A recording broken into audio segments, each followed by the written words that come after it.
Imagine this. You're thousands of feet in the air, everything feels normal, and then the cabin shakes. Lights flicker, and an oxygen mask drops right in front of your face. Your instincts tell you to panic, but don't. Because here's the surprising truth. Most plane crashes are actually survivable. Statistically, flying is about as dangerous as riding in an escalator. With your chances of dying in a crash sitting at around 1 in 11 million, you're more likely to slip in the bathtub, choke on breakfast, or get into a car accident on your way to the airport. Still, that nervous feeling when the aircraft doors close is totally normal. So here's your first major survival hack. Your outfit matters more than you think. Flip-flops might feel comfy and heels may look great, but in a real emergency, they'll fail you instantly. And since investigations show that 68% of fatalities happen because of post-crash fires, not the initial impact, your clothing becomes your first shield. Wear long pants, long sleeves, and proper shoes. They'll protect you from flames, sharp metal, and broken debris when every second counts, and escaping fast becomes the only goal. Shoes are your real best friend up here. They stay on when you need to run, climb, or sprint your way out.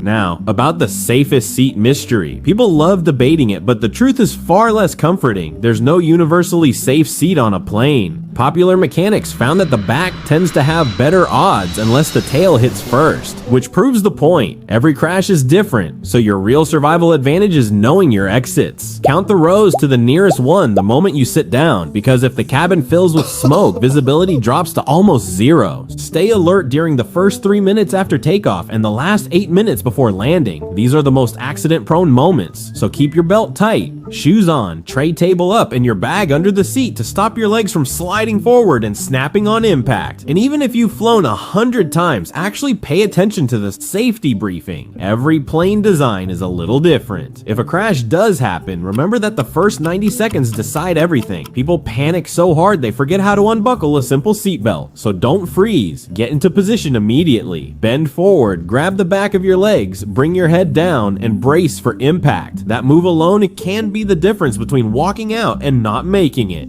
If the cabin suddenly loses pressure, things get scary fast. You'll have barely 10 seconds of useful consciousness before everything fades out, which is why the moment those oxygen masks drop, you grab yours first, secure it tight, and only then help anyone else. You're no good to anyone if you pass out. If an evacuation is announced, move like your life depends on it, because it does. And forget your laptop, backpack, or suitcase. People have died simply because they tried to pull down their carry-ons while the cabin was burning. Once you're out, don't stand there staring at the wreck. Sprint at least 150 meters, about 500 feet, away, and run against the wind so the smoke and flames blow away from you, then wait for rescuers. And yes, all of this sounds intense, but here's the reassuring truth. Flying has never been safer. Modern aviation sees fewer than 500 fatalities worldwide per year, and even in crashes that do happen, more than 95% of passengers survive. Stick around as we dive into more how to survive guides.